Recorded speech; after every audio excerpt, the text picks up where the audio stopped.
may bago siyang demanda.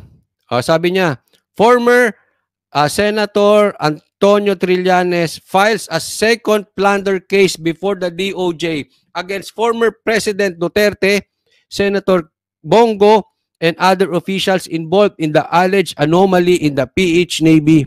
Yan.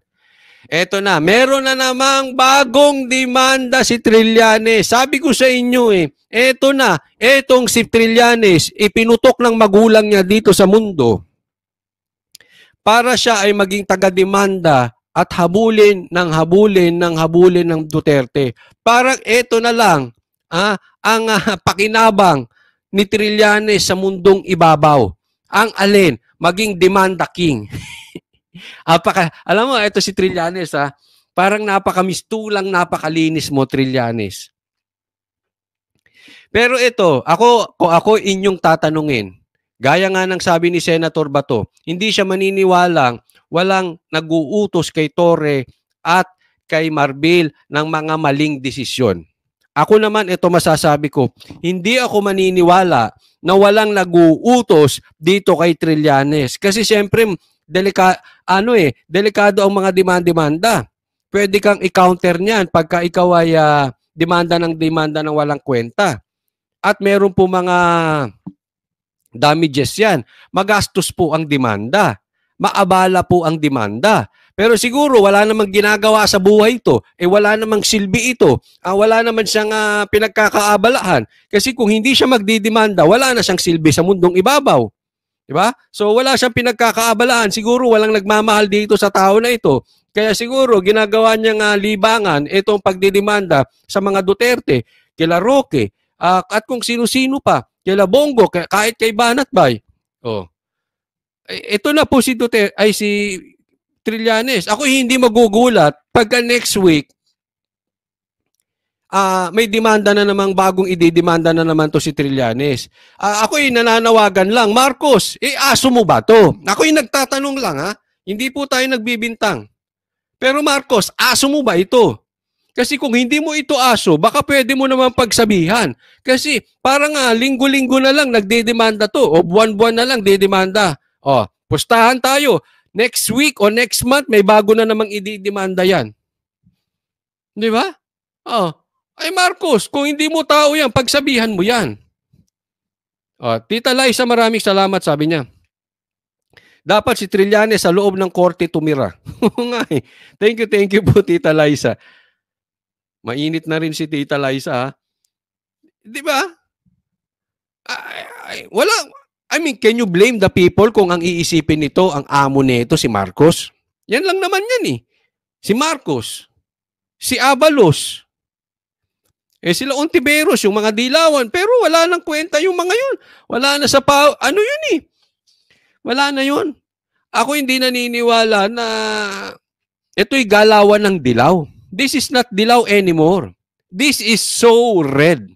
Itong galaw ni Trillanes, this is so red. Kayo, kung maniniwala kayo, ang galaw nito ay galaw-dilaw. Hindi ko po kayo mabiblame. Nasa sa inyo po yan, kanya-kanya tayong opinion. But I honestly believe 100% ang opinion ko dito, ito'y galaw-dilaw. Ay, galaw-pula. Pulang-pula po. Kaya ang tanong na lang, sino ang nagpapagalaw dito sa asong to? Itong taong to. Sino nagpapatahol sa taong to?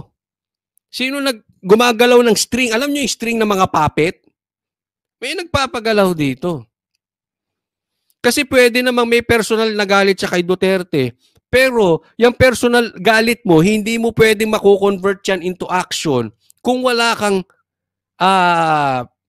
utos sa ibabaw, wala kang financier sa ibabaw, or wala kang lakas ng loob galing sa ibabaw. Again, another issue na coming from sinasabi nilang sa itaas. Sabi naman ni Ruel Aquino, si De Lima walang iba. Pwede si De Lima. Pero if you will ask my opinion, it's not De Lima. It's not De Lima. It's bigger. He is bigger, a lot bigger, literally and figuratively. He is a lot bigger than De Lima. Sabi ni Banateros Jeb Rivera, plunder po ang kaso. Good luck kung mag-proceed yan.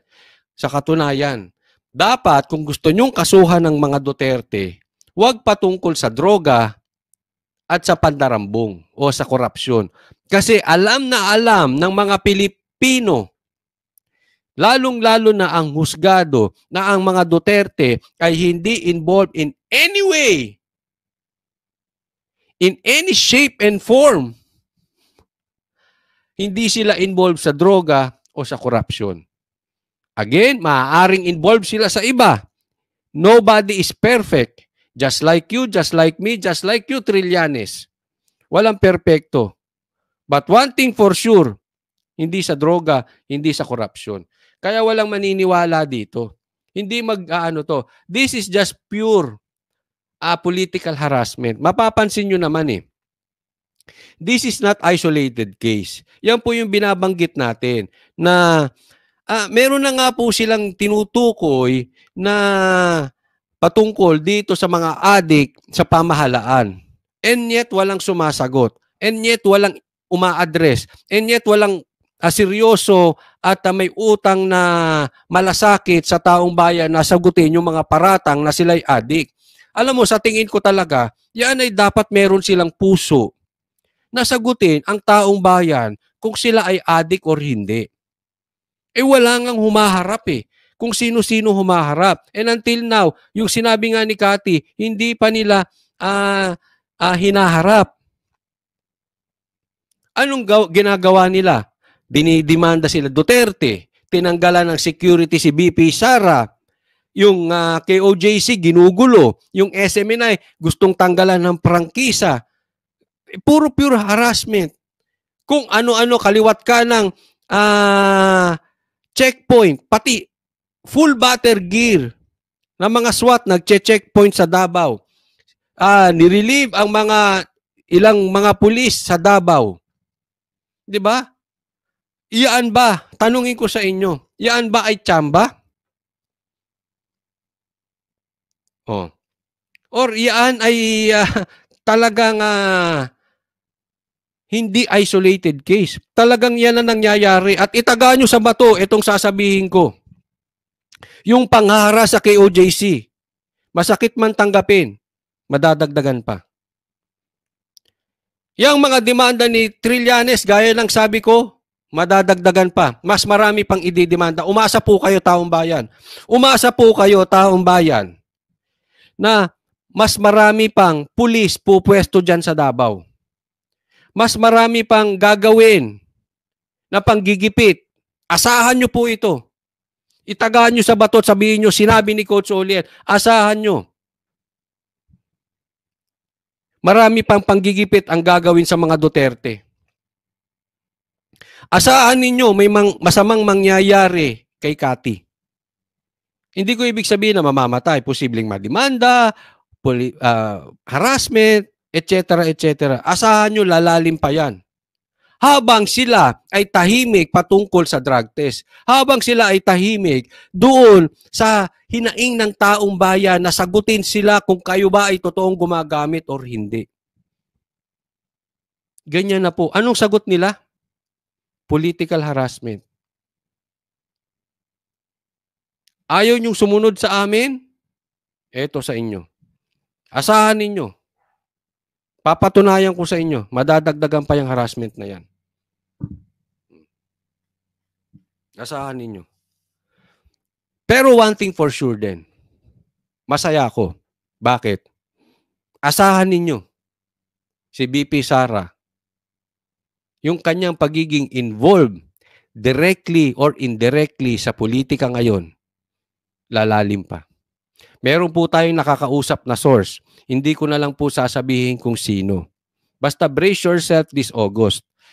At ang kanyang opinion napakaganda. Opinion lang naman niya.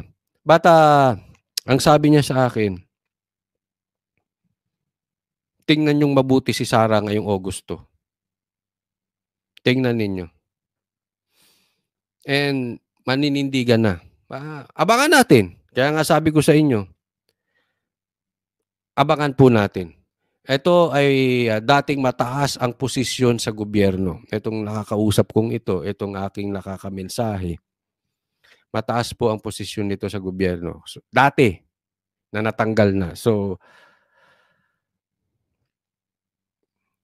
thank you, VP Sara. Dito kami sa Gedli, waiting for you, and nasa likod mo ang taong bayan.